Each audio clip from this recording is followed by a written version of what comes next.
What's going on, guys? Welcome back to the channel. In our last video, I did a full external teardown of our K24A2 for our Subaru BRZ engine swap. And I did that in preparation to replace our timing chain and all of the guides and tensioners and everything like that, in addition to replacing our oil pump with an Acura Type-S oil pump.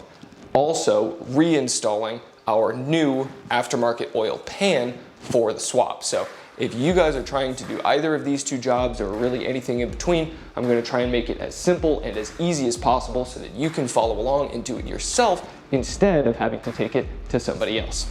Let's do it.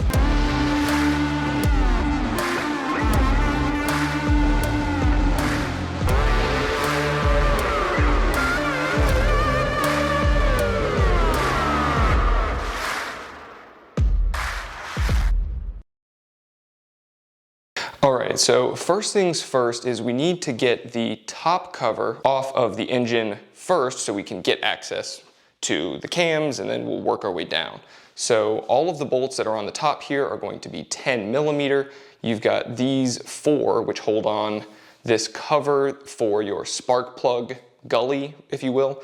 And then you also have these 5, 3 here, 4 and 5, and then if you haven't already taken out this bolt, I believe that was also a 10 mil, but that was holding on a connector whenever we, sort of disassembled the outside of the engine. So let's go ahead and get this thing off.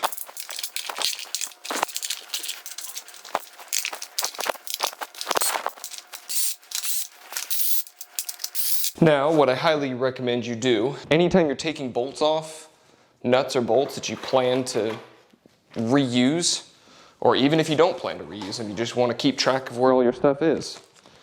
Little Ziploc bag, Sharpie, mark it so that way that you'll pretty much never, unless you lose the bag altogether, you shouldn't really have to worry about losing too much of your hardware.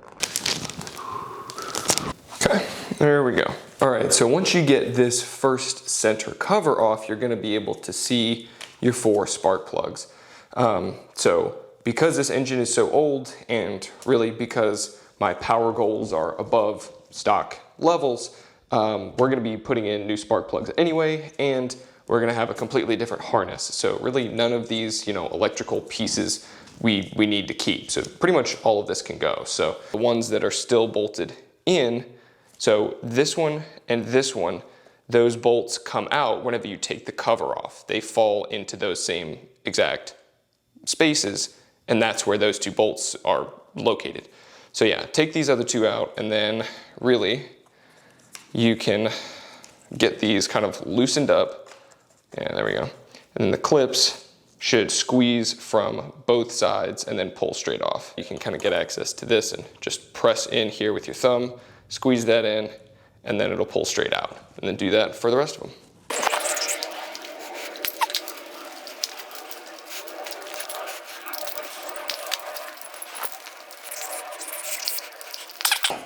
So now that we've got all 4 of those disconnected, this little extra piece of wiring harness should come off here. Okay, so now that I've taken one of my coil packs out, I'm going to take a 5/8 inch spark plug removal socket. There it is, all right. You are gonna need a relatively long extender. So this has a 3/8 inch bit on the end of it, and so I'm just using a long 3/8 extender to go down in here to get at one of the spark plugs. There we go. Just like that, you've got one of your spark plugs pulled out. All right, so you didn't have to take a spark plug out with this on. You could have actually done that with this cover off. So I'll just go ahead and see if we can't get this guy.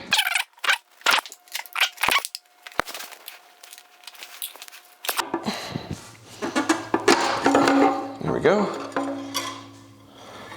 And of course you've got your oil dipstick, which I should have pulled out to begin with. Yes, there is still oil in this engine, which is a good thing to know before we go and start trying to drop the oil pan off the bottom. So yeah, we'll make sure to empty the oil pan before we go to do the oil pump. Now I'm just gonna do kind of like a visual check for anything that might be a little suspicious. So our VTEC lobes look pretty dang good. I mean, this is supposed to be a low mile JDM engine, but you never know. So yeah, I mean, this chain looks in pretty dang good condition so far, but we're gonna go ahead and replace it anyway because, oh, we might as well do it, right? Drop this in there, put a little bit of pressure on it, turn until you feel it seat down on top of the spark plug. Then try to hold this centered and rotate. There we go, I think that's it. Yeah, there's two. This next part is going to be arguably the single most difficult phase of this entire job. Getting this crank pulley off is notoriously difficult on Honda engines. Jesus Christ. So, that didn't work. The 4 cylinders, the 6 cylinders, pretty much all of them have a really, really difficult time getting this bolt off. Now you have 2 main options. You've got this here tool, which all this effectively does is slips into the slot on the front of the crank pulley and will allow you to rotate the bolt with a breaker bar while holding this in place. So you need a 1/2 inch. So really, effectively, you need 2 breakers. You need a 1/2 inch for this, and then you brace this up against a wall, or if it's in the car, you brace it up against some of the suspension or the underside of the car. But if you're doing this swap and the engine's already out, push it up next to a wall or something heavy that's not going to move, because you're going to need to apply a ton of force to this bolt specifically. And if you just try and turn the bolt, you're just going to rotate the pulley and turn the crankshaft, and you're not going to make any progress. So that's option number 1.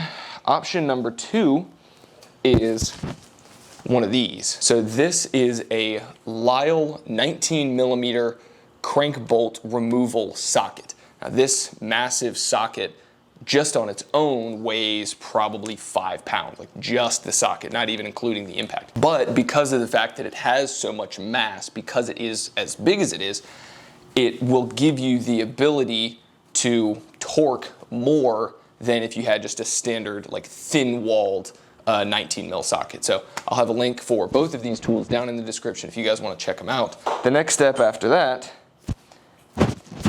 is to hit it with some heat. This is just a standard little propane torch you can get from AutoZone, Advanced Auto Parts, wherever. So what I'm going to do is I'm going to take my torch and I'm going to apply heat onto this front bolt, as well as maybe the washer that's on the back. I don't really want to heat up this part necessarily. That's not going to help me all that much.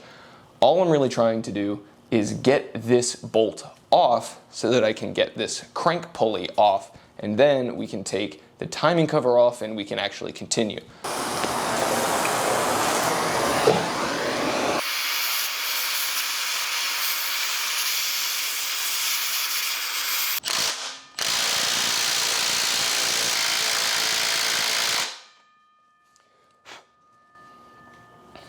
Nothing. Just rotate.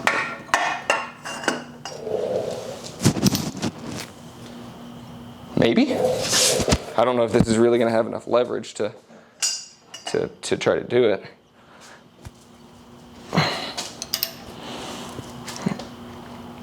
That's almost all of my weight. I'm just kind of like locking my arm and just kind of sitting down on this.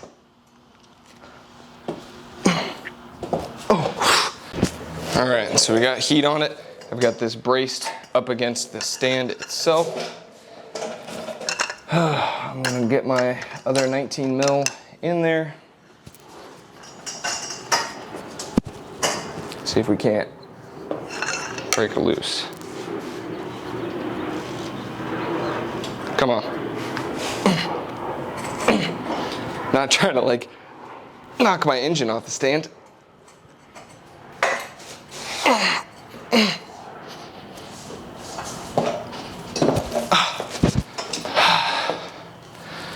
Dude, this is insane. That's gonna be what, 400 foot-pounds between 200 pounds of weight by, I don't know what else to do. Again, it's a couple of days later. I have finally had some success with getting this bolt off. I basically had to have the locking tool in place and basically braced off the bottom of the engine stand, and then have my 19mm with the extension handle from my floor jack, you know, extended all the way out, and even putting as much weight as possible as I could possibly get onto this bolt. I basically ended up having to sit in order to have enough torque to break this thing loose. But, sorry I didn't film it. I came out during a lunch break at one point, and I was like, you know what, I'm just gonna try and attack this thing as hard as I can in the few minutes that I've got here, just to try and give it a go. And fortunately, I was able to get it off. But anyway, we can finally move forward. So let's go ahead and get this thing off. All right, and here is the culprit. It's got this really, really large, thick washer, and so I'm more than likely just going to be replacing this in case I twisted it in any way with all the torque that I had to put on it. But now that this is off, we can get this front pulley taken off, and now we can finally work on getting the timing cover off and actually get to the work that I've been waiting to do for probably 2 weeks now. In the inside ring of this front pulley, there's actually a small rectangular pin that when we take this off, that's going to come out with it, and you want to retain that to the best of your ability. And so it's this little rectangular pin here. So you want to hold on to that, because when your pulley goes onto the front, this slides into the slot for the crankshaft and holds the pulley in its proper rotational spot. So an absolutely critical piece right here. Do not lose this. Put this in a place where you're not going to be able to lose that. All right, so on the front timing cover, we have a series of 10mm bolts that go all the way around. One of the things that you're going to find is that you may still have your VTEC solenoid in place. So that's just a 10mm bolt right there, and then this whole solenoid comes out the front. Some of these bolts are slightly different from the rest, so I believe these two here at the bottoms have a slight shoulder to them, and then these three that hold the oil pan onto the timing cover are also slightly different, so you want to keep those separate, or at the very least make a note of which ones go where. All the rest of these 10mm bolts should more or less be pretty much the same mode. All right. So first things first, we've got our VTEC solenoid bolt. Again, this is kind of like a little bit of an extender type bolt. Come on now, there we go. Because of the fact that like this bolt needs to stick out a little bit from the engine block, like this is where it stopped. But so now that that's done, this solenoid should come right out. Okay, again, I'm gonna be bagging all these up and labeling them.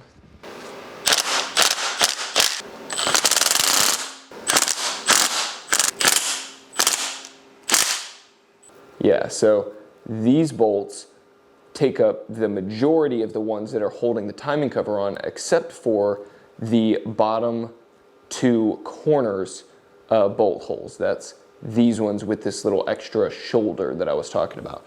So these guys go in these two bottom slots right here. One on the right and one on the left.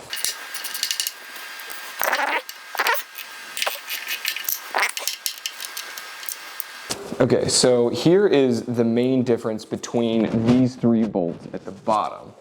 Now, they don't have the shoulder like those other two do. However, these are the rest of the bolts that hold the cover on, and these are the three that go at the bottom.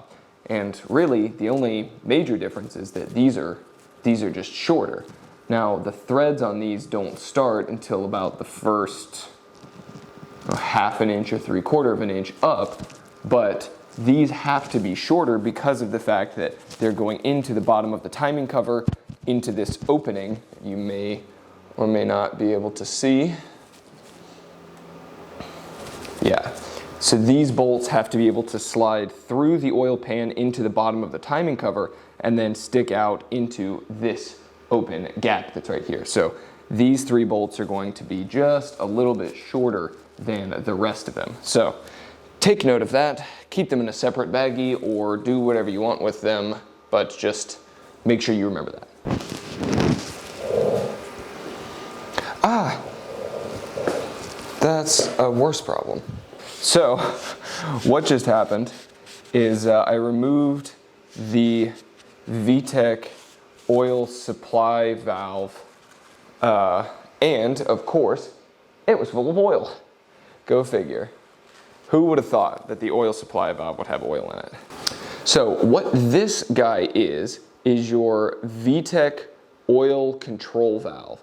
Once you've got this thing removed and all of the other 10 mil bolts, you're pretty much ready to pry this thing off. So let's do it.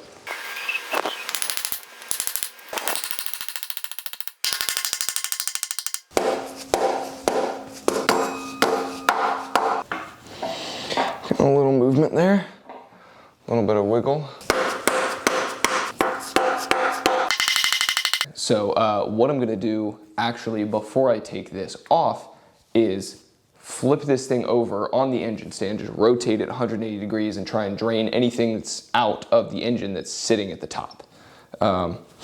It shouldn't be a problem to take this off, but I just don't want to get oil everywhere. Okay, now this is going to want to turn over really easily now. So. Streams of oil coming out of the head, so I knew I was going to have to do that. Eventually pry this open a little bit and then see if I can't get a flathead stuck in here elsewhere or even just right in the bottom. That'll allow me to come up a little bit further and kind of work this together. Edge this some more. All right, we're getting some movement now. We're making some progress. Stick this in. Okay, yeah, so we're disconnected on the front left corner. Let's see if we can, yeah, we're loose on like this whole half. There we go.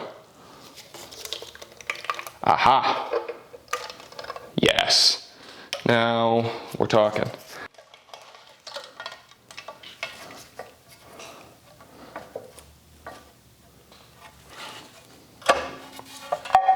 And, all right.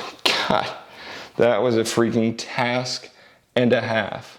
So now what we're gonna do is work on pulling this whole timing chain assembly off.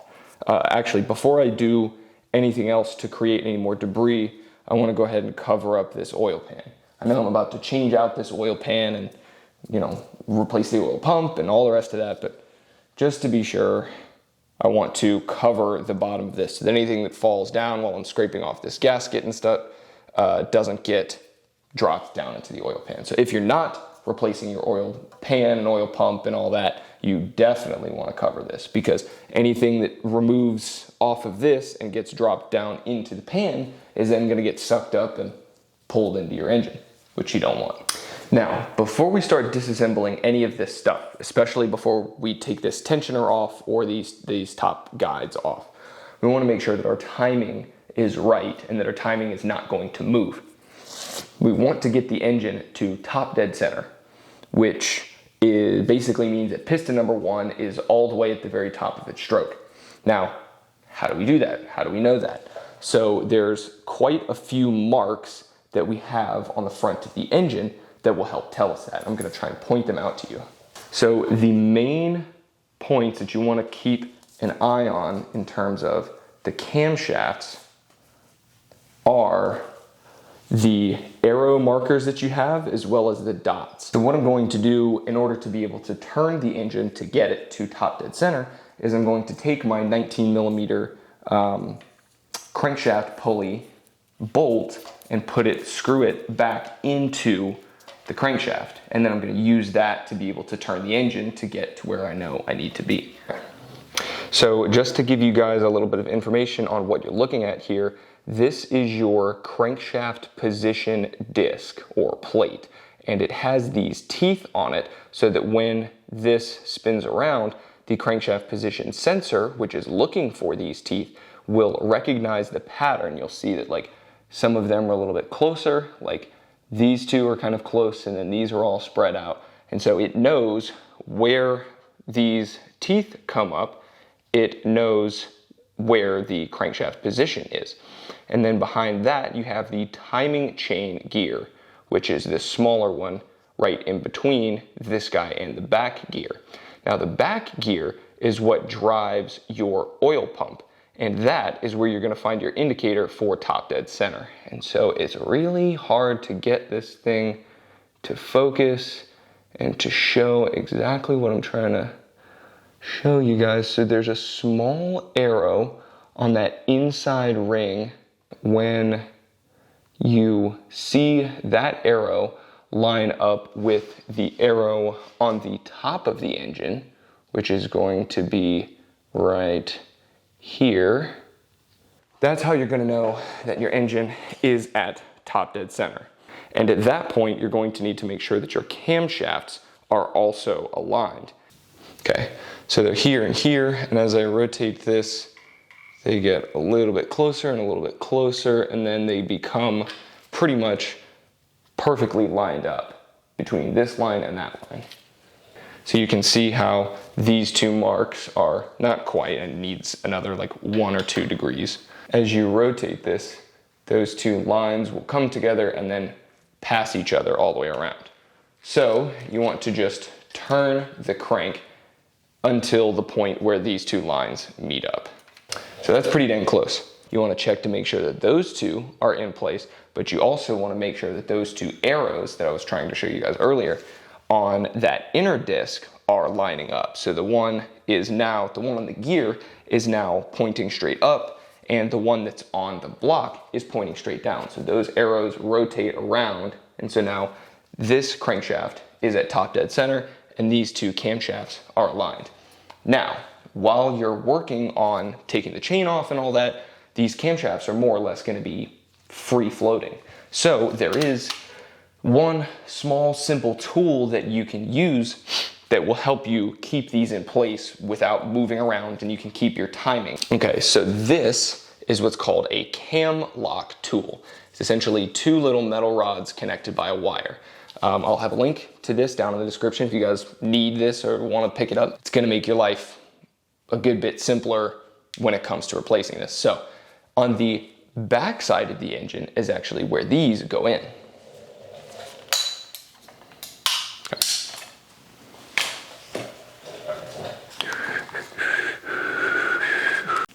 All right, so I've spun the engine around, so now we're looking at the back side. We were just working on the front side over here where we have the timing chain.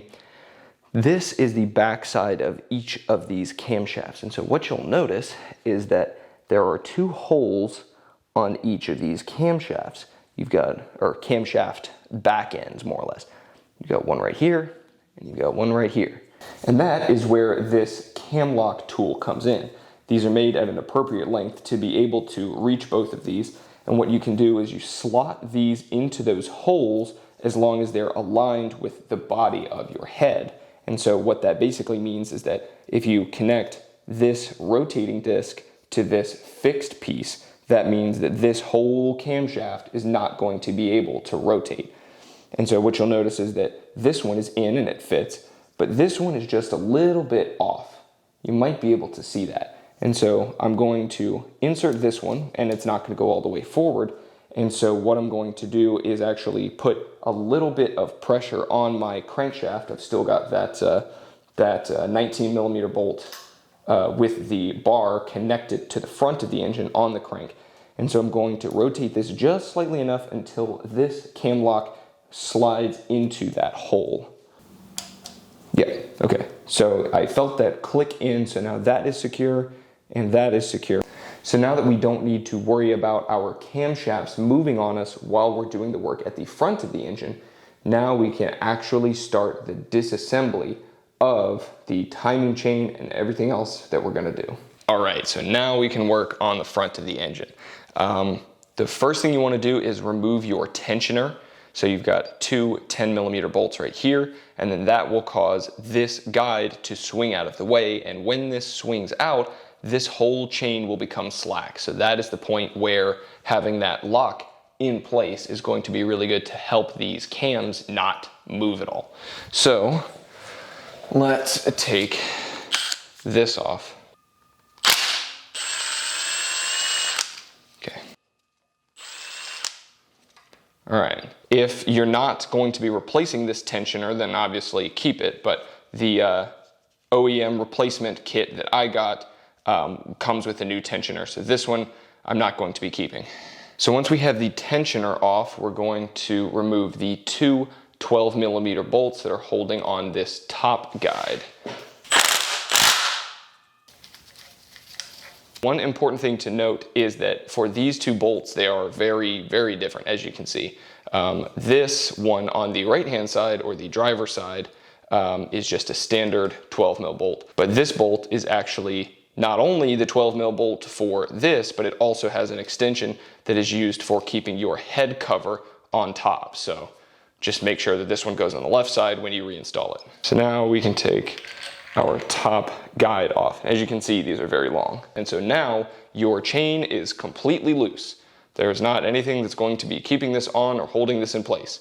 So if you have those cam locks that will hold these two camshafts in place and not let them turn, fantastic. If not, make sure that whenever you go to put this chain back on, that you put it back properly. And I'll show you that whenever we come back around to it. So just be very mindful of how you're doing this. So the next thing we're gonna do is get these three 10mm bolts that hold this guide in place, and then we actually have a number 6 hex bolt, Allen key, whatever you wanna call it, that is holding on the guide that we have already loosened up by taking off the tensioner. So that will fit in there, and we'll get these three 10mm off. So unfortunately, my camera died and didn't capture me, getting this guide off of here, but that's just that number 6 hex bolt, and it looks like this. We can focus here. Yeah, the big thick boy. So now that we have all of the guides off, the top one, the two side ones, and the tensioner, this chain can come off pretty much any time. So I'm gonna go ahead and get this lifted up over the top and dropped down under. And so I'm gonna go ahead and take off this 19mm bolt that I was using to rotate the engine, and maybe I can actually show you guys a little bit better what you're looking for in terms of the whole top dead center thing. All right, so what I was trying to point out to you earlier when I was talking about top dead center is you can see this little triangle right here lines up with the triangle on the block. So it was really hard to get that angle with everything that was in the way and all of that. So that is really what you're looking for. That little triangle there to be lined up with this triangle on the block. All right, at this point now, with all of this stuff out of the way, I'm gonna go through and finally remove all of this old Honda Bond sealer. It's around here, which is where that oil control valve for your VTEC system was. It's all over the place, so let's do that.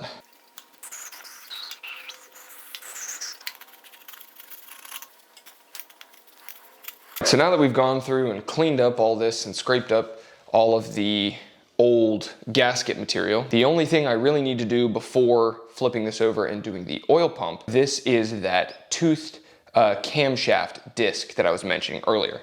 So this basically just slides pretty much straight off. And one of the important things to note is that engraved on the front of this disc, it says outside. And so don't put this way whenever you go to put it onto the engine. Make sure that the side that says outside is facing the outside of the engine. On this crankshaft, that small little pin, that little rectangular pin that went into the pulley, this slides right into that same groove. So you don't have to worry about how this orients as long as you have the outside face of this disc actually facing the outside of the engine, not the inside. If your here to watch this video just for the sake of the timing chain and you're not necessarily interested in the whole oil pump thing, skip ahead. I'll have the time cards in the timeline laid out so you don't have to view all of this. You can just come back around to all the reassembly.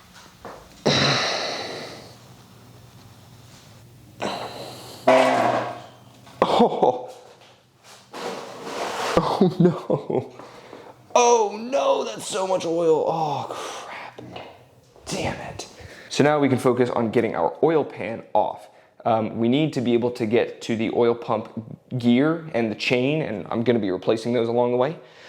But before we do any of that, really, this whole thing's got to come off. So this is just one big series of a bunch of 10mm bolts. So we've got 13 more in addition to the 3 we've already taken off. So let's jump on it.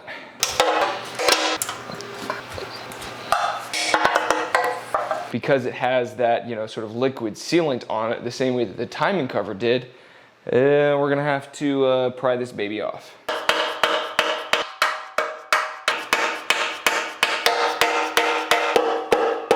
Okay, so because I personally am not reusing this pan, I'm not too worried about kind of hitting on it a little bit, but if you are reusing this pan, for whatever reason, don't do that. Because this surface needs to be nice and flat so that your timing cover will mate up with the underside of this.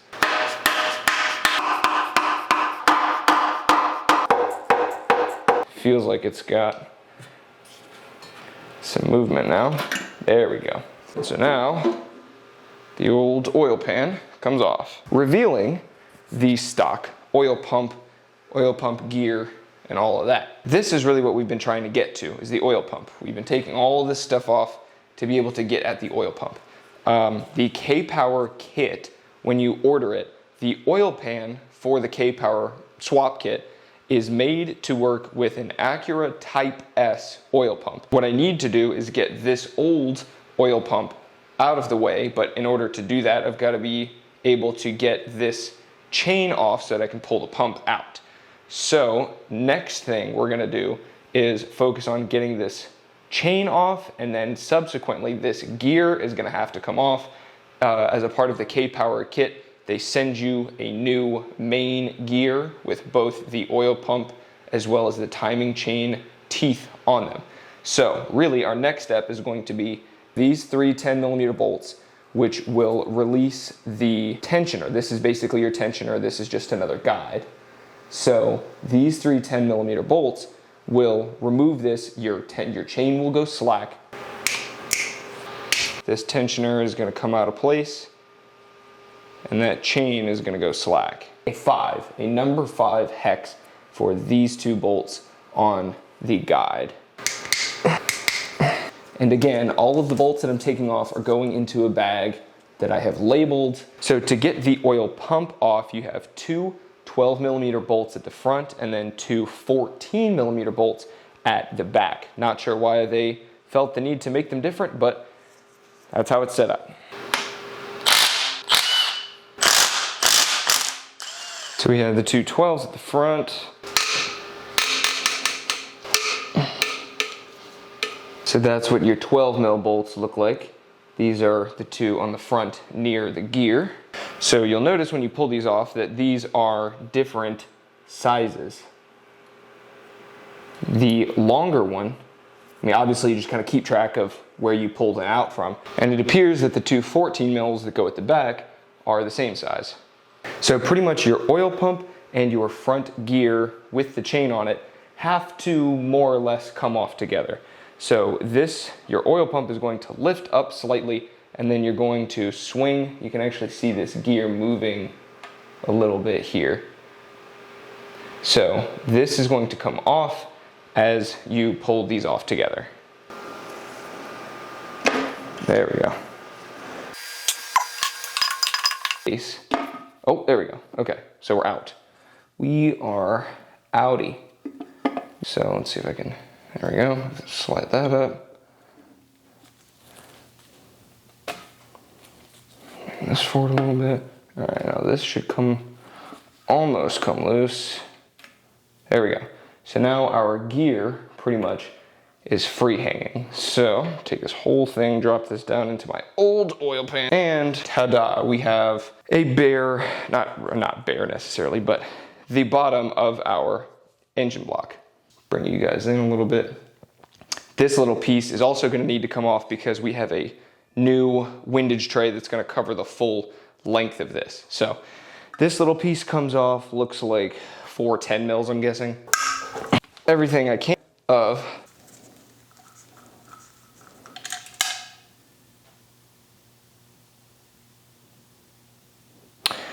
Well, I've got a problem. You are f***ing joking, dude. When I was unscrewing this and I went to lift it out, it slipped and fell down this hole. That hole goes through the block to the head of the engine. If you don't know, you don't want random loose bolts rattling around inside the head or the block of your engine. Praying that if I flip this over, that bolt is gonna fall right back out of there. If it doesn't, if that bolt does not fall out, I may have to not disassemble, but I may have to remove the head of the engine. Completely separate the head from the block, which is, again, it's all nuts and bolts. It's all just time spent. That's not one of those out of sight, out of mind kind of things. That's one of those, get that bolt out of there right now. Oh my God. I can see the bolt sitting at the bottom of that hole. So it's a straight channel, but fortunately I can see it right there, right down. I just had a flashlight. So I'm gonna just try to flip the engine over. That'll let me drain some of this stuff out and I should be able to get that bolt.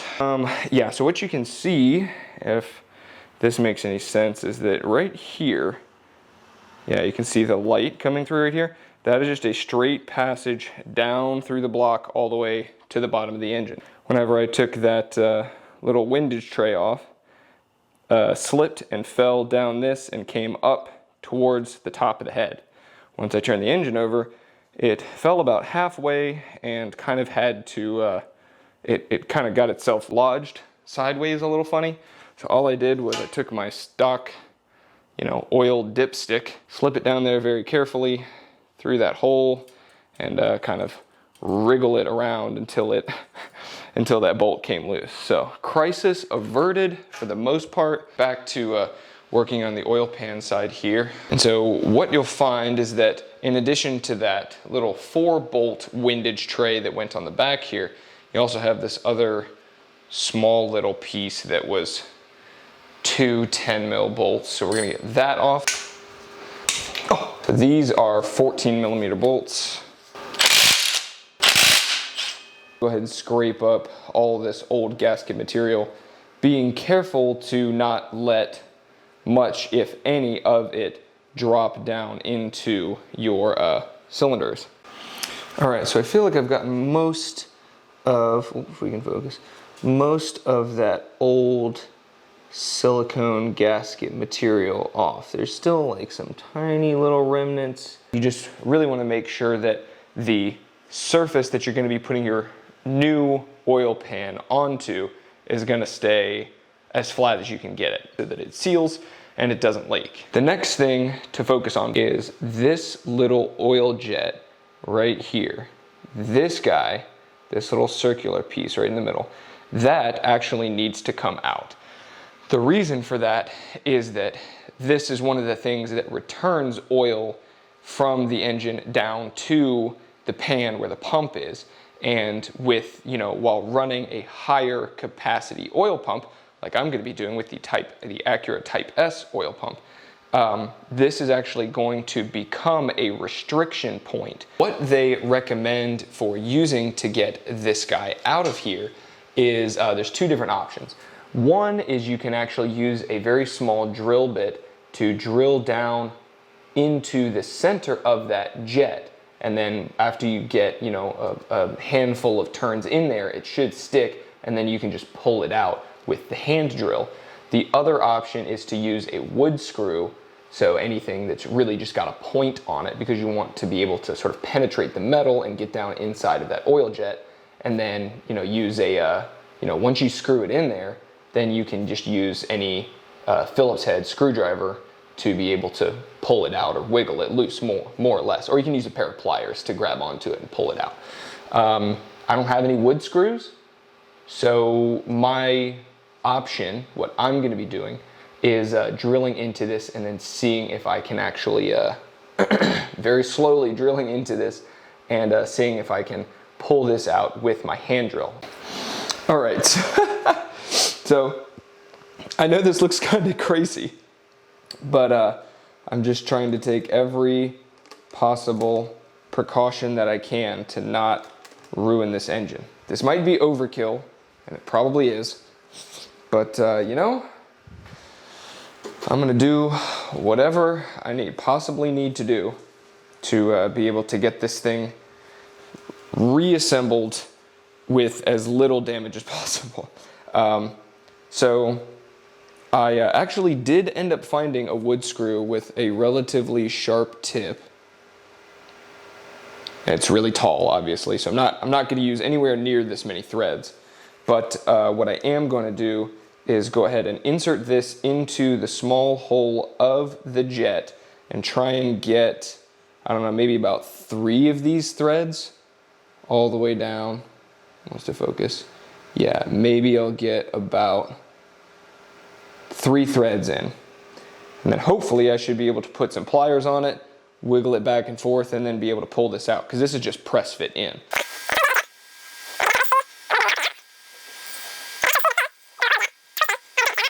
If I can just give this a light pull with my hands. Oh. Yes! Ha! All right, let's make sure that doesn't fall. So what I ended up doing was I used a 5/64 drill bit. So that is the little guy. It's got this little O-ring, and it was just kind of slipping inside the O-ring, and that was causing it to be a bit difficult to get out. So now that we've got this, we can plug that with the included port. Obviously, we can take all this tape off very carefully because of the metal shavings and everything. So let's move on.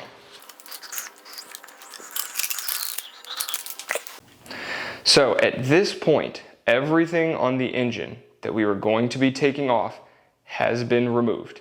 Now is the time when all of the stuff gets put back on, and we are going to start with capping, more or less, this hole that we just removed that little oil jet from. And so if you're using the K-Power kit, they will send you some hardware bolts that look like this. So the M875 and the M850 are what will go onto the front of the engine to hold the oil pan in place. The M625 and M612 are going to be used to keep the windage tray held down. This M8x16 flange bolt, the middle one right here, M8x16, that is the bolt that they include so that you can close this off. Okay, so we're ready to put our replacement cap bolt into that oil jet slot, but before we do that, I'm going to apply a little bit of this RTV sealant. This one is from Permatex, so I'm going to use an RTV sealant, and yeah, we're just going to put a little, just enough on the threads. It doesn't have to be like a crazy, super crazy amount to go on there, just enough to be able to get all the way around there. Okay. So we're going to tighten this guy in. This is a 12 millimeter head bolt. It's an M8, so it's a 12 mil. And we are going to torque this down to 9 foot-pounds.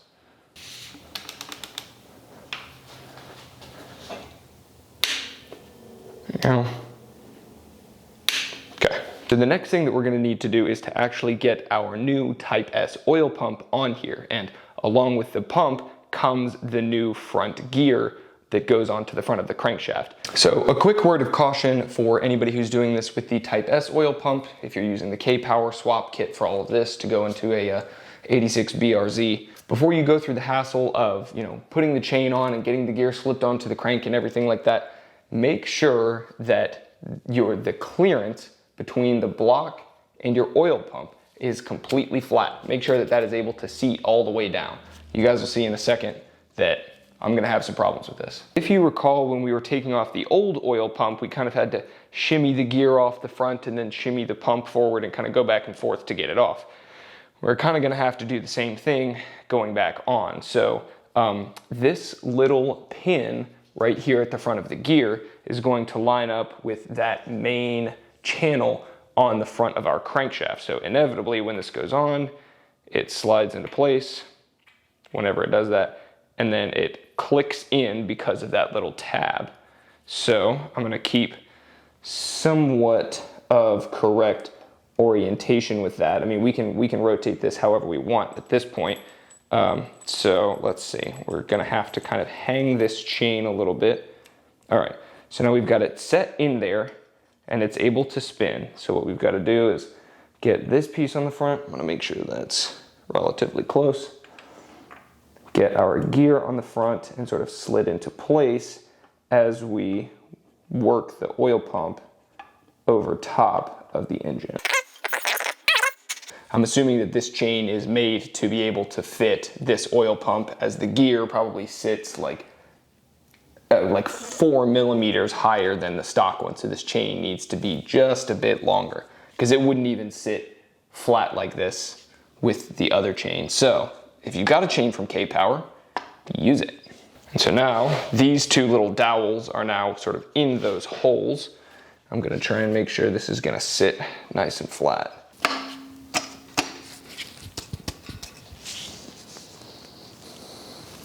So with these Type-S oil pumps, they're supposed to be machined so that this clearance, or well, really that this material between the block and the pump are able to clear all the way across. And normally, like they have this section cut out and they cut all the way across and they cut down here. You can see there's a slightly raised edge on the block here, and that is preventing this from sitting down all the way. So this was not machined far over enough, and so this is not going to be able to sit all the way flat. And you don't want any kind of gap there because, well, that's your oil feed to your engine. It picks up, obviously this will be upside down, it picks up from here and it feeds it up through the engine block and then all around.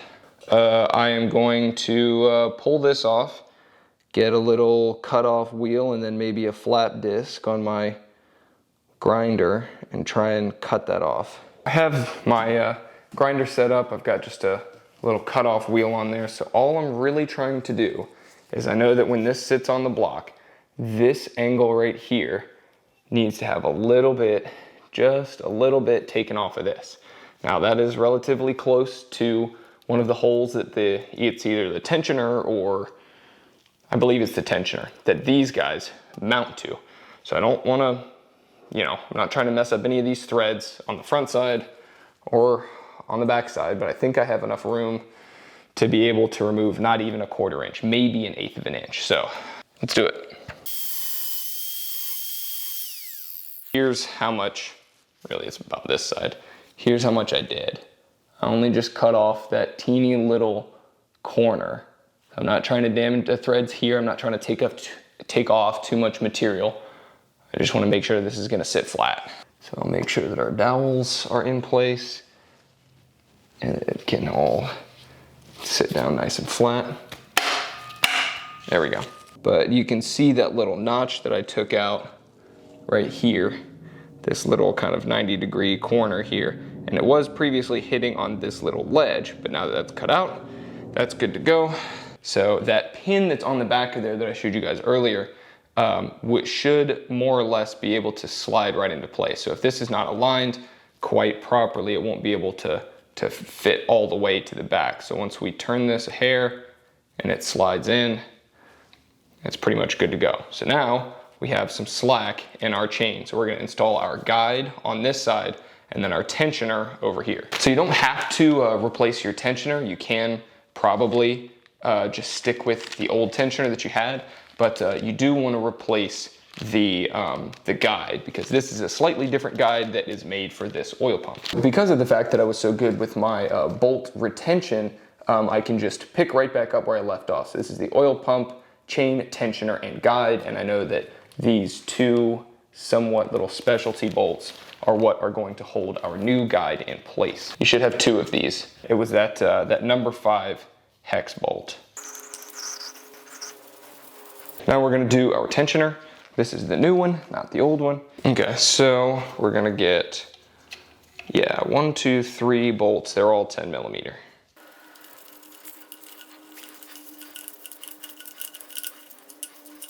And so now that your tensioner is done, you're gonna take these 3 10 millimeter bolts and tighten those down to about 9 foot-pounds. Again, we're gonna go back to our K-Power hardware kit. We're going to get the M875, the M850, as well as this M625 flange bolts. The M875 is the tall one, the M850 is the short one, and then there's a bunch of different like little M6 10 millimeter bolts in there, but this one is significantly longer than the others. The other ones we're gonna use for the windage tray, so we'll get to that right after we bolt these in. So on this leg of the oil pump has the location for the other, that one M6 bolt. That's gonna thread right in as well. I'm going to tighten down this M6 bolt with a 10 millimeter wrench, and it's going to be that same 9 foot-pounds that we've been doing just about all of our 10 mil bolts at. Over to a 12 mil for these top 2 bolts, and these are gonna get torqued down to 20 pounds. Now your oil pump is bolted in. Now we're gonna do our windage tray. Here we have our windage tray. There's pretty much only one way to fit this. If you try to go the other way, the bolt holes won't match up. But if you're looking for a reference, the front side where the oil pump sits is where this extra little cutout on this windage tray is gonna go right under here. And you're going to find that it should slip into place. Yeah, it pretty much auto locates itself, like it kind of sits relatively flush. And that one bolt that we had to install for that oil jet that we removed whenever we plugged that, there's a hole drilled for that. So that's pretty much already done. So we've got 6 10 millimeter bolts. Okay, so again, I am a little bit paranoid about dropping bolts, so I'm gonna take this slow. I'm not going to try to rush this at all.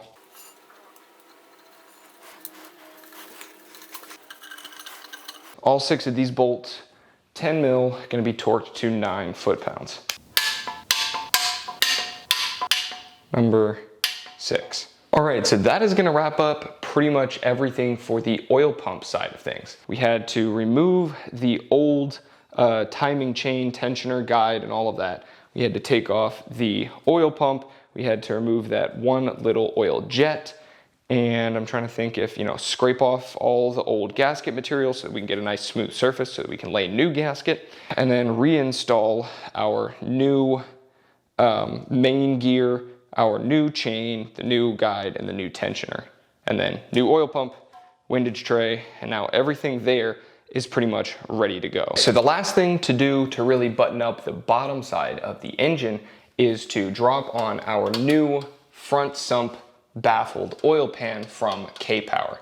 So pretty much what you're gonna need to remember to do is that when you go to make the gasket material, to spread on your gasket maker, your Permatex, your Honda Bond, whatever you're deciding to use, don't apply any of that gasket material to these front 3 bolts. And the reason for that is because your timing cover attaches onto the front of these 3 bolts. So what I'm gonna do is effectively put gasket maker all the way around this, and in K-Power's install kit, they show you how they prefer you to install it. But I'm not going to add any to this front section just yet. I'm gonna make sure that I add all the way up to the end of the block, but I'm not gonna cover, spread the top yet, because of the fact that if I let it sit there, it's gonna harden over and I'll just have to scrape it off. So, before I can do all of that, I do have one problem, and that is that I need to drill one single hole into this oil pan. The reason for that is that when K-Power first made this oil pan for the whole swap kit, the first batch of orders, which I was included in, came with the oil pan as is. And you can see that this is basically a flat plate. So this is where the head of your oil pump goes. It slots right into here and it picks up from the bottom of the pan. However, the problem that quite a few people have found is that when they go to put the oil dipstick all the way down through the bottom of the engine, it actually makes contact with this plate. And so what I need to do is drill a hole. I don't remember, I believe it should be this side. Pretty sure it's gonna be this side. We'll get into it. But I need to locate the hole, the location for where that hole needs to be drilled, and then drill it before I can get this thing installed on there. So I do have a pretty slick way to do that. I don't know if I'm being super smart here, but I emailed them and they did send me some images and say measure from this point to that point and make sure that it's this far away from the edge and all that stuff. And they gave me that information and I'm gonna take that into account, but I'm gonna show you what I'm gonna try to do. So I have the stock oil dipstick here, and since this is what is causing the problem, what I'm gonna do is I'm actually going to feed this in from underneath, basically from the head where it normally sticks down into, right? Until it comes out right here in one of these little oil jets. And so what that's gonna allow me to do is effectively hold this oil dipstick in place here through the engine. So now, I don't know if you guys can see that, but right here I have my oil dipstick coming up through the bottom of the block effectively, where it normally would be. And so what I'm gonna do is find a way to hold that in place, which it actually is miraculously staying and floating in place right now. And I'm going to put maybe some grease or some sealant or some RTV or something like that as like a marker. And then I'm gonna take the oil pan and just set it straight down on top until this makes contact with that. And then that will give me a mark that I can use to figure out where I need to drill the hole. So I'm gonna try this a couple of different times and make sure that it all lines up. And then I'm gonna reference the pictures and the information that K-Power gave to me about where to drill the hole and make sure that it all lines up before I drill it. So I've gotten just a little bit of some grease onto the tip of the dipstick. So what I'm gonna do is now come in with this guy and try and effectively drop this thing on as flat as possible without the dipstick falling out. I'm gonna hold my knee under it so that if it does start to fall. Okay, it just tapped it, and that may be just enough. Yep. So when I went to drop this on, that little black spot right here, that seems to line up pretty well with the pictures that they sent me, but I'll get a tape measure and we'll measure it out and see what it really looks like here. Here's the black spot that I made. That's about, it's just under 5 inches from this wall, and it's about, I don't know what, 6.5 inches from this section. So the images that they sent me had the hole about 5 1/4 away from here and 5 1/4 away from here. So I am going to do this again. I'll move the dipstick around a little bit and sort of see, because it's about 1 inch different between the two.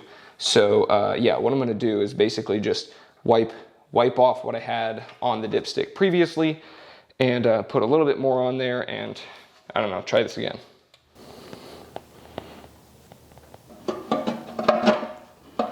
Okay, so the mark came up in pretty much the same place. So I've got my oil pan, I've got my mark in there, and I'm going to start with a 3/32 tiny little drill bit.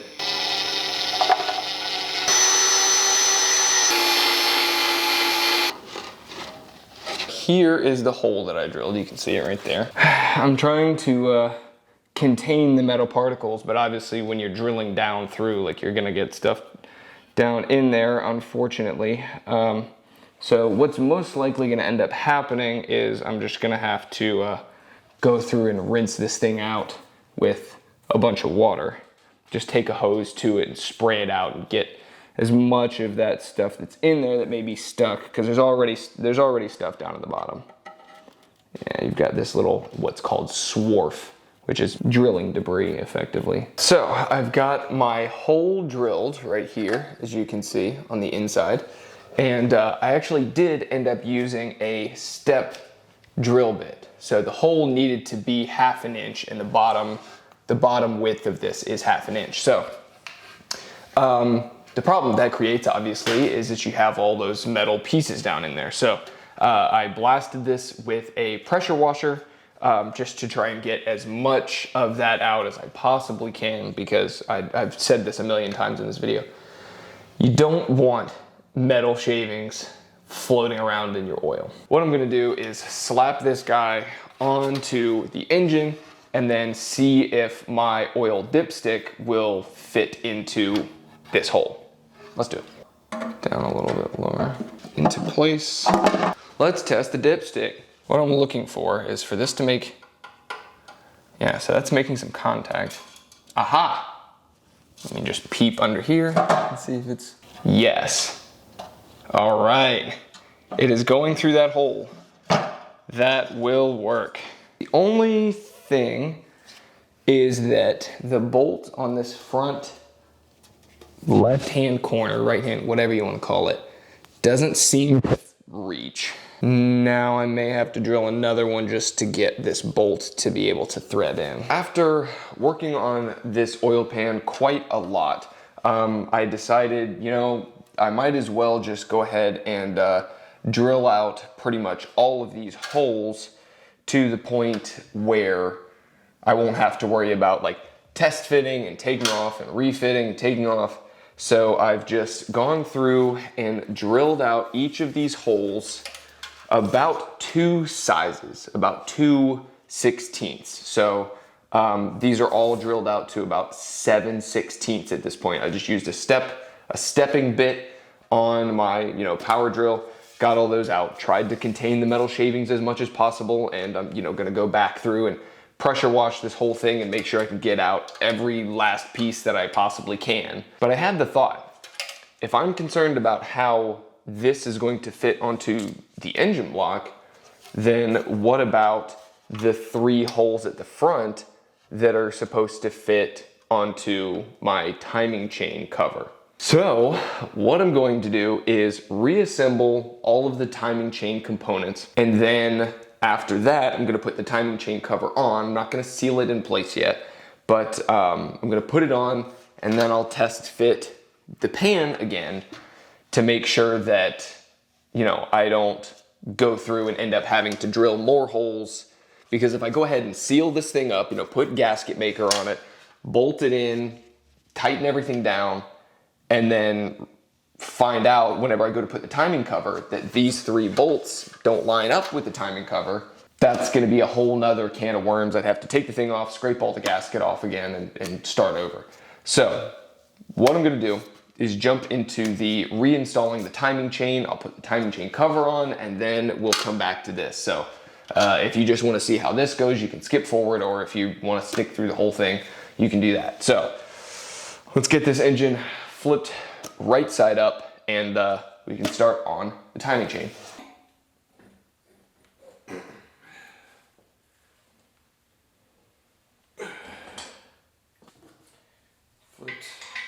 And now I'm just remembering that I need to change out this cam gear. If you're doing the K-Power swap kit, or just in general, if you're building a K24 for swapping into whatever you want, one of the things that a lot of people like to go for when doing the swap and when sort of rebuilding all of this stuff is a 50-degree cam gear.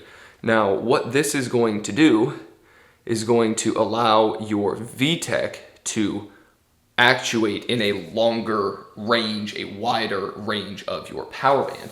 So the stock one is a 25 degree, so this is a 50 degree. So it's basically just gonna open up, it's gonna give you more mid-range horsepower and torque just by a little bit. You know, you're not gaining 100 horsepower just by changing your cam gear, but it is one of the sort of quintessential things to do when, you know, doing this full refresh and rebuilding for an engine swap. So we've got one 17mm bolt right here on the stock VTEC cam gear, so we're gonna get that guy off, and then we're gonna get this guy on. If you don't have that cam lock tool, you can take a wrench and actually cinch it down onto the camshaft itself. There's a, right above cylinder bank number 2, you can actually fit a wrench down in there to hold the camshaft in place while you crank this off. I definitely recommend you use a wrench. I first tried the 17mm on this bolt with just the cam gear in place, or the cam lock in place on the back side of the cam. And what happened was that as I was trying to loosen this bolt, that cam gear that was holding, or the cam lock that was holding the back side of the camshaft in place, the bolt that was holding that ring in just loosened up. So I turned the whole camshaft about 90 degrees. The cam lock, probably not the best solution. It's good for just holding them in place while you're working on it and you don't want them to move. But if you're gonna put some serious torque on it to replace this cam gear, definitely grab yourself either an adjustable wrench or a 24 mil, I believe is what fits on top of this, and just go in opposite directions. Recommend that you not use an adjustable wrench on this. The reason being that with an adjustable, it'll fit on top just fine, no problem. It sits down and it doesn't necessarily like make contact with the lobe or anything or damage the lobe. That's not really a problem.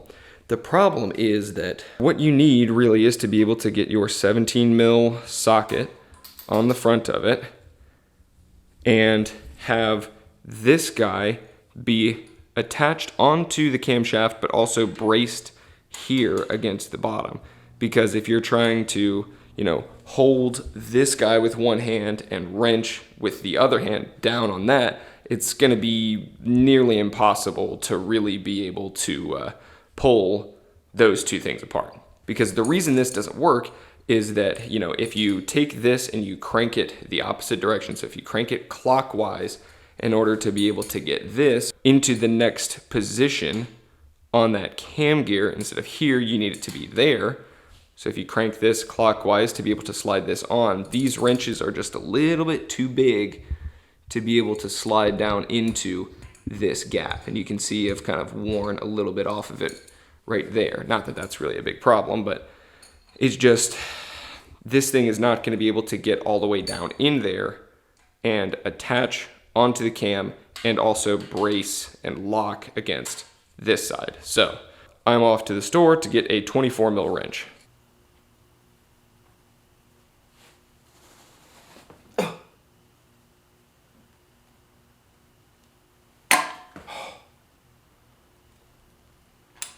Whew. All right, so that was incredibly stressful. I feel like it probably wasn't as nerve-wracking as I was making it out to be. I just know how sensitive everything is between the camshafts and the valves and everything. I was like, I just don't want to bend a valve because I don't want to have to rebuild the head. And okay, now that's loose. Let's get the new one on. And so, yep, this is full of oil, if you didn't know, because the VTEC, the angle that it either advances or retards the timing is oil driven. So a bit more to come out when I take this off. So this just slides right off the front. And so we have our new 50-degree cam gear, and this shape here at the front is what basically makes this only able to fit onto the front of the cam one way. So you kind of can't really mess this up. So yeah, on the front of your camshaft, you've got this pin that sticks out of the front, and that is where the top of this shape fits into. All right, so now our gear's in place. Our timing is pretty much the same, hasn't really moved much at all. I mean, obviously it's gonna change a couple of teeth just from all the force that you're having to put on the camshaft to be able to get that bolt off. Right back in, basically just a perfect part for part swap. And so now, previously where I was able to take the 24 mil on this cam and brace it across this cam, now that I'm gonna be tightening this, this is gonna have to be flipped the other way around and just sort of braced on the back side of the block, because we are going to be torquing this bolt down to 90 foot-pounds. We've got our torque wrench, 17 mil on the front, set to, yeah, you're probably not gonna be able to see that, right at 90 foot-pounds.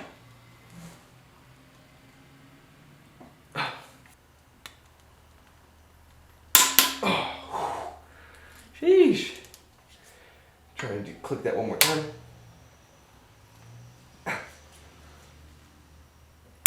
Yeah, okay. 90 foot-pounds, 50 degree VTEC cam gear, check. Now that we've done the cam gear, we're pretty much ready to get the timing chain reinstalled. So I'm gonna grab that really quick and then I'll walk you guys through how all of the timing marks should line up in combination with the marks that are on the chain itself. With most OEM replacement aftermarket chains, you're going to have basically the same as what the OEM chains have. And that is you're going to have a set of different colored links. And I'll see if I can get this thing to focus here. Yeah, so you've got these two are a darker gray. And then you've got these two are a darker gray. So these two here. And then, so those are gonna be where your cams are. This is gonna go up here on top where your cams are. And then you're gonna have one all the way down here near the bottom, this one single link versus these two double links. So that helps you sort of differentiate between the two of them.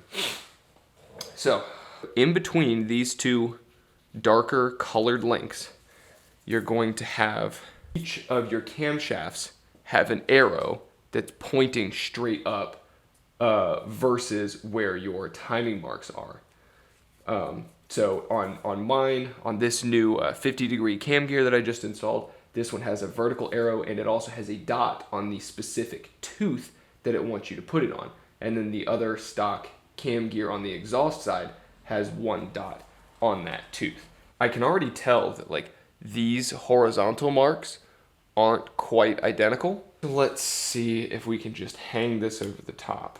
Yeah, so there's one, and there's two. So yeah, so now you can see these two links split this dot pretty much perfectly, and then it doesn't quite reach over here. You can't really see the dot on this one. There you go. So we're like half a link off on this side.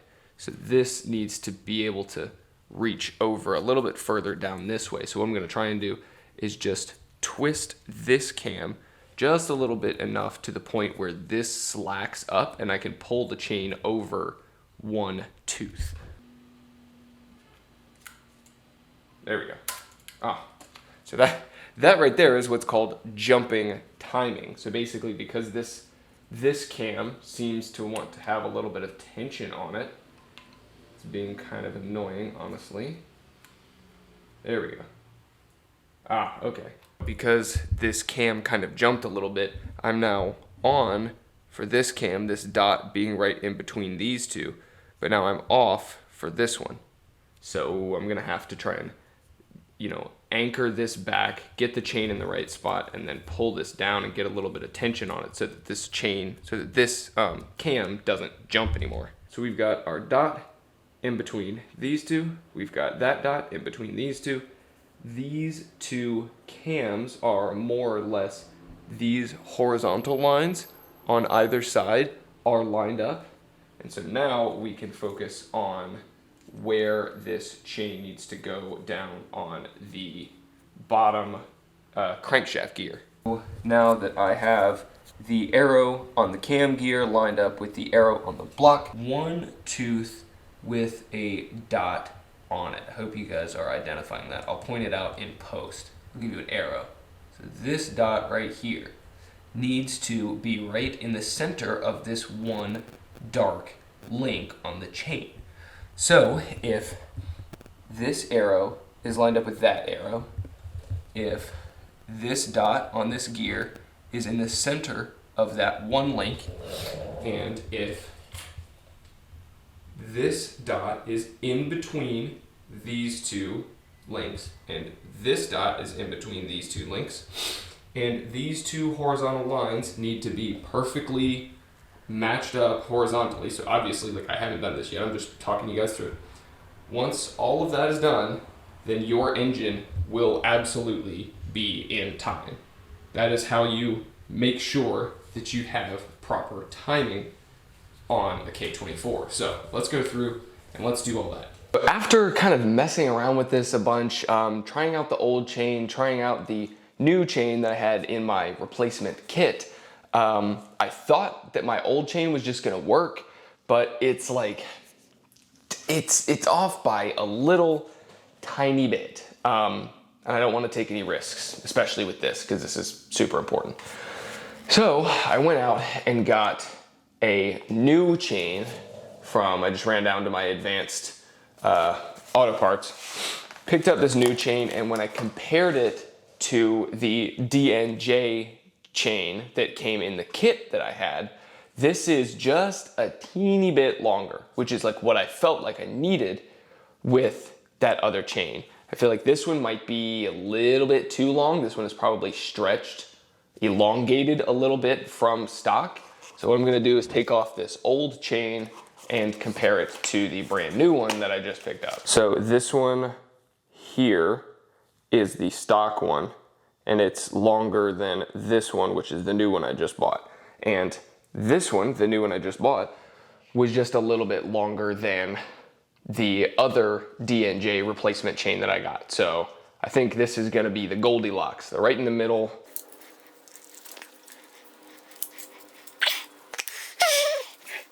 So I'm gonna take my 24 mil, set it on this cam, and lift up on this slightly to create a bit more slack here. So I can hug that over one chain, and I'm constantly looking at where these two marks line up. So I know that I can go a little bit farther, try and get one more link on it. Okay. And so now that I can see that these timings are slightly off, and so what I can do to get this over one more half link is put the wrench on this guy and loosen this one up. There we go, just enough to be able to get, there we go. All right, so now my dot is in between, my dot is in between, my timing is not quite right. I can turn one of these camshafts, and because the chain is more or less holding these two cams together, it should rotate the two of them together without jumping any timing in a weird. Literally, I can't do anything. All right, so I think I've gotten it sorted out. The new chain that I just bought, like I showed you guys a second ago, was just, 3 millimeters maybe shorter than the old stock one. And the old stock one could hit all of these timing marks, but there was some extra slack right here, right before it gets to the crank gear. And so, I could put tension on it here with the tensioner, but there would still be this slack. And so what I basically would have had to do was rotate the crank to be able to keep the mark on the gear correct and to take out that slack, but then my arrow on the gear and my arrow on the block would not have matched. And so I was like, you're not really top dead center, you're a couple of degrees off of top dead center. So, I spent the almost 150 bucks to just get a proper chain. Now we can go through, I had already reinstalled this top guide, which is just the two 12 millimeter bolts that we took off earlier when we took this stock one off. Although I did replace the guide, we already had this in place, these three 10 mil bolts. We had this one 6 millimeter hex bolt in place, but we had not put our tensioner on yet. So now I put it there just for the sake of holding this a little bit tight as opposed to completely swinging out. And so what you're gonna find is that this is going to probably be quite tight. In order to get this on the tensioner, in order to be able to get this bolt hole on the tensioner to swing up into position, it's already pressing on this chain. So I can already feel that's like getting tight. But I think it's probably better to have a tight tensioner than a loose tensioner. So we're gonna go ahead and squeeze that up into place. Let's see if I can get that bolted in. And I'm just using the same bolts that I took out. If you guys want to, replace all of this hardware with new stuff, you are more than welcome to do that.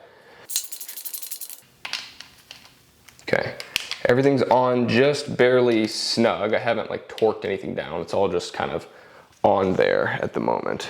So now that everything is pretty much bolted in and in place, this tensioner is without even pulling the little red pin on this to engage that tensioner cylinder, everything's nice and tight. We've got all of our lines marked up, top dead center. That's right, that's right. Everything's nice and secure. So what I'm gonna do is go ahead and take my torque wrench. I'm gonna tighten all of these 10mm bolts down to 9 foot-pounds, including this hex bolt, 6mm hex bolt. So that'll get down to 9 foot-pounds, and then these two 12mm bolts on the top for the top guide, those will get tightened down to 16 foot-pounds. So I'm gonna go ahead and do these first since I have my 12mm on here. Those are gonna get down to 16 foot-pounds. There we go. The 10mm at 9 foot-pounds for everything else.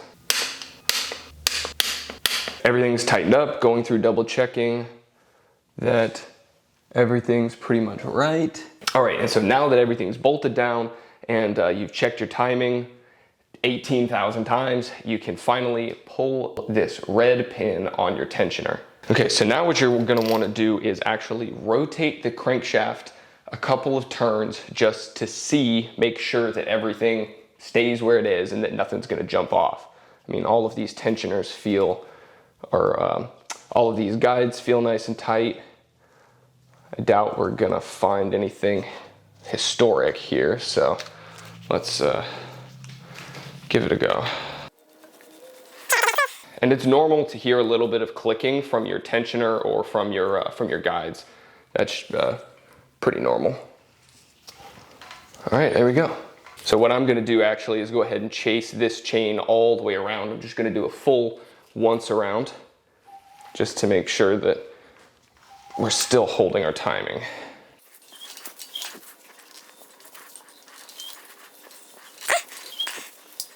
So when you get to this point, if you start, rotating your crankshaft, what you're gonna find is that your timing is not gonna come around exactly perfect. But what you can do is say this is right in the middle of this link, so I'm gonna count 1, 2, 3, 4 to get right in between these two.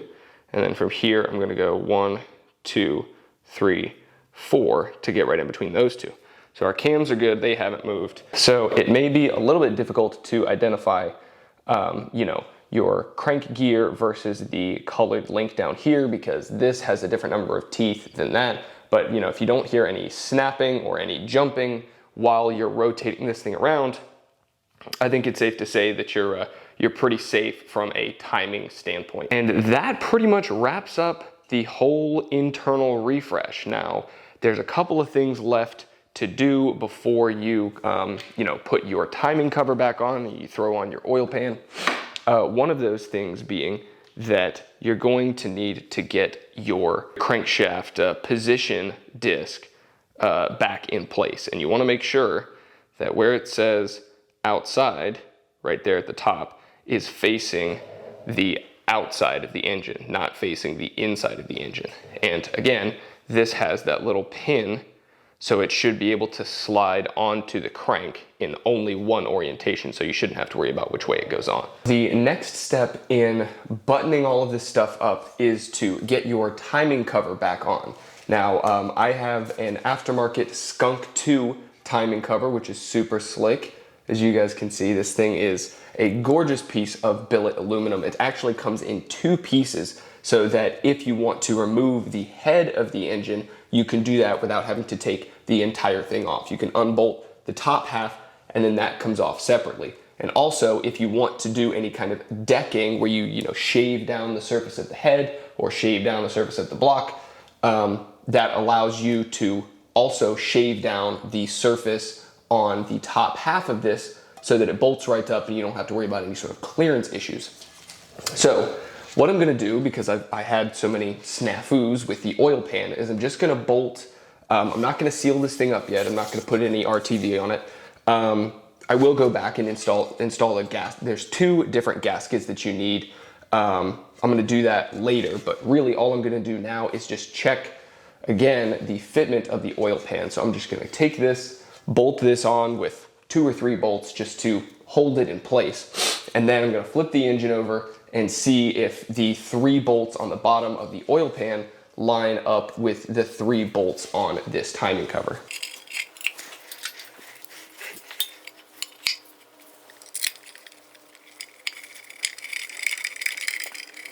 So that's mounted on there, and there is a seal that goes right here. That's one of those gaskets I was talking about. I'm gonna go back and put that on.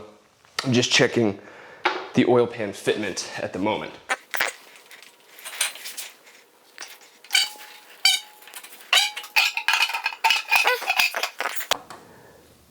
That one's not quite there. That one's gonna need to be drilled. This guy, this middle one is probably fine.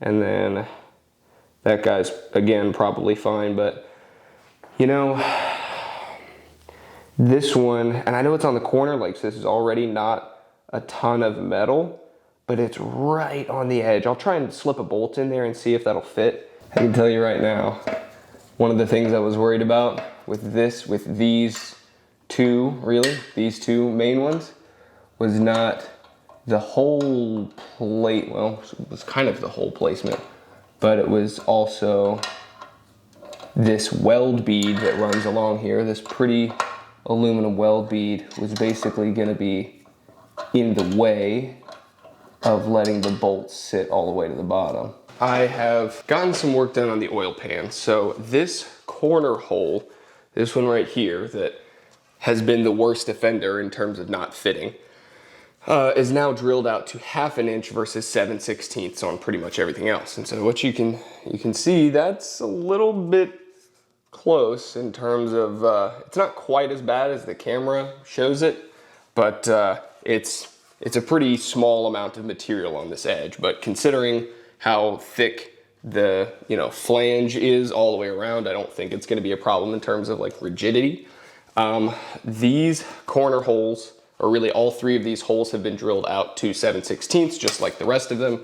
And then this guy and this guy, these two holes that go under this, where I was having an issue with the bolts running into the weld bead and not being able to see properly. I was gonna go in with a grinder, but then because of this section, I couldn't get my standard grinder to fit in there. So I have a Dremel. So I went in with a Dremel and a really small grinding wheel and went in and removed some of the material there. A little hard to tell. See if I can get it to focus. Yeah, so I removed a little bit here and then a little bit here. So now those bolts should be able to sit down on there. And then I got the whole thing cleaned up, so there shouldn't be any metal in here. Let's try her again. All right, yep, so this corner hole is gonna be good. These two front ones should be good to go. I tested the three up front. This one just barely is able to slide in there. You can see the hole in the front of the material here is really, really close, but it does thread, so I'm gonna call that good. And these two are the ones where I had to kind of drill or Dremel out some of that material there. And so you can kind of see it's not quite flush, but as I tighten this down, I'm sure it'll be able to seat. This one didn't need much of that sort of dremeling work, but I decided that since this one was already hitting and this one was super, super close, I would just go ahead and kind of file down a little bit there on the back. So this one I'm gonna call good, that one I'm gonna call good. This one that I drilled the hole out really big, fits fine. And then these three are good. So all the rest of them pretty much are good to go. So with that said, I'm going to get the pan pulled off, hopefully for the last time. And we're gonna get the RTV sealant, gasket maker. You can use Honda Bond, which is Honda's proprietary RTV gasket maker, and that's what was on here to begin with. K-Power recommends Permatex Ultra Black gasket maker, so that's what I'm gonna use. This gasket maker is not standard silicone RTV sealant. So this is silicone RTV, that's just like a regular sealant. This is specifically gasket maker oil resistant.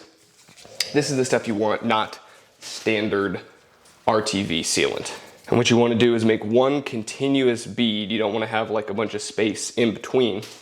I have one continuous bead and circle as best you can. You know, some of my holes had to get pretty wide, so I don't know if I'm gonna get quite all the way out here to the edges on some of these, but yeah, one continuous bead, circle around every single hole.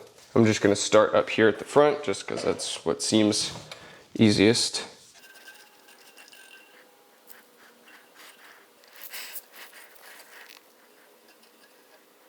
We've got one continuous bead all the way around, circling every single hole, just like so. And so now, what you want to do is, while this is still wet, I don't think this needs any cure time, so you don't like need to put it on like this and let it sit. While this is still wet, go ahead and toss it on the engine and then let that sit for about 1 hour.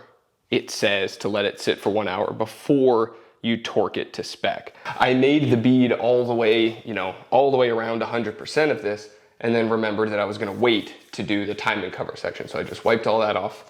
So let's see if we can get this on here without making too much of a giant mess. K-Power has included a whole bunch of hardware for the oil pan. So I'm just gonna go through, get them all kind of started. For your timing cover, there are 2 different gaskets you're gonna need. One of those is right here, that's your crank seal. So whenever this goes to seat onto the front of the crankshaft, this guy will be able to seal onto there so you won't have any oil flinging out of here as you drive along. And so the other seal that you're going to need is this guy right here. I believe, don't quote me on this, but that goes to, yeah, so that looks like it feeds your oil filter. So you'll want a gasket here and a gasket here. Now you can get these from just about any auto parts store. They come in a little, you know, 2-pack, so you can get both of them. I think this was $9. So you can reuse your stock one, but for $9, you might as well go with the new one. So if you're looking at the back side, the inside of your timing cover, you want to have your, so this is the front of the gasket, and this is the back of the gasket. See how it's got that gap there? It should go in with the inside like this number, so that your outside will have the flat front on it. Again, the flat front facing out and the ribbed inside facing inside. So we're gonna take this, and we may have to get a little hammer, a little plastic hammer, don't do this with a metal hammer, and just tap this guy in. Now you can lubricate this up, you can get a little bit of oil if you want to, just to make sure it slides in nice and nice. So yeah, I'm gonna go grab some fresh oil and just sort of ring this guy around with a little bit of oil on the outside. Now we've got our gasket in there, that's our crank seal gasket. And what you want to try and do is make sure that on the back side, on the inside, that this guy is flush all the way around with the edge here. So that's one. And then the other one for your oil filter passage should pretty much just kind of fit right in there. Again, may need a little bit of tapping. So yeah, so right here, you've got a gasket that fits pretty much right onto the front of that. I will say, it's not a super clean fit. The gasket kind of wants to, it seems like the gasket is just a little bit bigger than this, that slot that it fits into. It kind of doesn't want to sit all the way flat, but get it as best you can. And then whenever you seat it into place, it should seal that up nicely. All right, so it's only been about 20 minutes since this thing has been on there, and I want to let it cure properly, and it says to wait right around an hour. So while I'm waiting for that to happen, what I'm going to do is, now that we have our 2 gaskets in place, I'm going to go ahead and put that gasket maker down this side and down this side, as well as on the bottom, circling each of these 3 holes. And then I'm going to mount this thing in place and put in these 3 holes, and then go through and do all the holes on this. Now this is only, you know, if you remember, this is one of 2 parts. And so at some point I'm gonna have to put some of that gasket maker on here for whenever the top half sits down on top of this. So I'll probably wait until I get this on, and then I'll come through and seal it at that point. So I'm gonna go ahead and get the gasket on this, and we'll be back. I've got my gasket maker put on, and what they recommended is to go around the entire inside of the timing cover, except for there are two bolts. There's this one, and then there's the one directly above it, which for me is on the other half of the cover, that they do recommend you go all the way around on. These are what the stock engine mounts normally bolt through. That's why this section is so much bigger than the rest of it. And we're gonna go.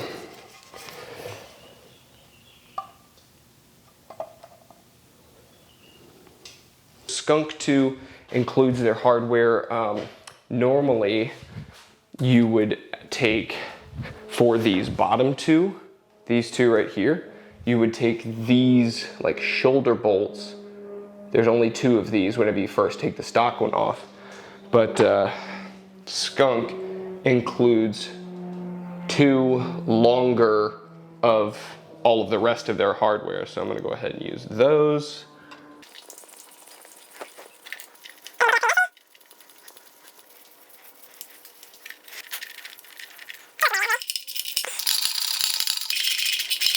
Boys, it's starting to look like an engine. Now, what I'm gonna do at this point is go through and since the oil pan has been sitting here for a good amount of time, I'm gonna go through and torque these all down to spec. So all of these 10mm bolts can be torqued down to 9 foot-pounds. As you're torquing these down, what you wanna do is focus on the ones that are in the center of the pan first, and then work your way out. That way, any of that gasket maker that's going to continue to move gets pushed out to the edges, as opposed to trying to squeeze into the middle if you start at the front and just work to the back. There we go. And there you have it. Oil pan is on. Let's go. So I'm gonna go through and just clean up any of this excess gasket material that has squeezed out. And then we'll finish this guy up, and I might actually, yeah, once I get this cleaned up, we'll just go ahead and flip the engine back over, and then we can finish it facing upright. I've got the top half of my cover all gasket materialed up. So this is the only bolt that I've double circled, because that's the way that the K-Power instructions go. If you're looking at it from the top and you're trying to compare it to yours, if you're using a stock one or just a standard one piece, this guy here is the only one that you want to circle. But you do want to put some gasket material around here, which is where your VTEC actuator will be. So also, because this is a two-piece, I put a little bit, like a thin layer of the gasket material, and I spread it around this so that it seals onto the bottom piece. So let's slide this guy into place. We're almost done. We're so close I can freaking taste it. All right, so we've got our hardware. This one guy up at the top. Yeah, you can see it kind of squeezing out here around the edges, but that's fine. That's what you want. Now that we've given all of these bolts enough time to really set in, it's been about 45 minutes or so, and the bottom half has been sitting longer than the top half anyway. So we're gonna go through. I have my little number 5mm hex bolt, and we're gonna torque all of these down to 9 foot-pounds, just like all of the other sort of 10mm bolts that we've done. We are done. This is taking me so long. Now I haven't, done up my valve cover, how it's gonna be finished yet. It's still raw and, unpainted, and this is gonna be a different color, but I mean, come on. That Skunk 2 timing cover is sick. I still need to get it cleaned up. Dude, sheesh. That's so clean. Well, it's not clean, but it's sick. That oil pan, that front sump, man, still a lot of work left to do. I got a different water pump. I got to get all new accessories. Now, the one thing that you do need left to do is to put your harmonic balancer and the main crank pulley bolt back in place. And so if you remember, whenever we took this apart, you had this one little rectangular pin. Now, this thing is going to be crucial for you in order to be able to get your crank pulley back on there. So you gotta slide your pulley back on, you get it in place. You make sure your clearance back here is good. And the thing is, this needs to be able to line up with that little rectangular thing, and you're gonna need a pin to do that, which is the same one that we took off in the beginning. So then you slide this pin in here, and then you torque your front crank bolt in, and then you're pretty much done. All right, so I know this has been quite a long video. We've gotten a lot of work done here in the last, this took me about 3 weeks between, working on it an hour or two per day when I get home from work, and spending some time on it on the weekends and everything. So sorry it has taken so long to get this video out, but if you know what you're doing and you have a good idea of if you've ever done anything like this before, you're gonna be able to do it a lot faster than I did.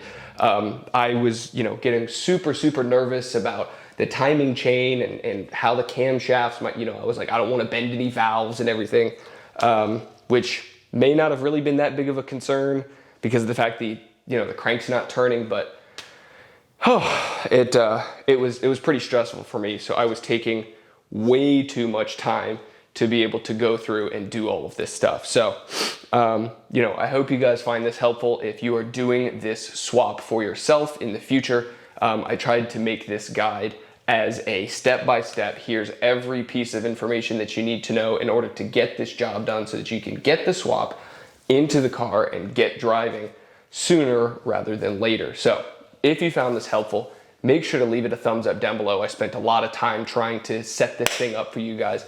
If you want to follow my personal build and how this whole thing's going, if you want to see more, if you want to see how the rest of this is going to unfold with all the accessories going on and replacing the VTEC solenoid, the turbo setup, that's going to be a little bit complicated with getting the right sensors and everything, then be sure to subscribe to the channel. We've got big goals for 2021, not only for this build, but also for growing the channel as well. So if you guys want to stick around, hit that thumbs up, hit that subscribe button, and until next time, build your dreams.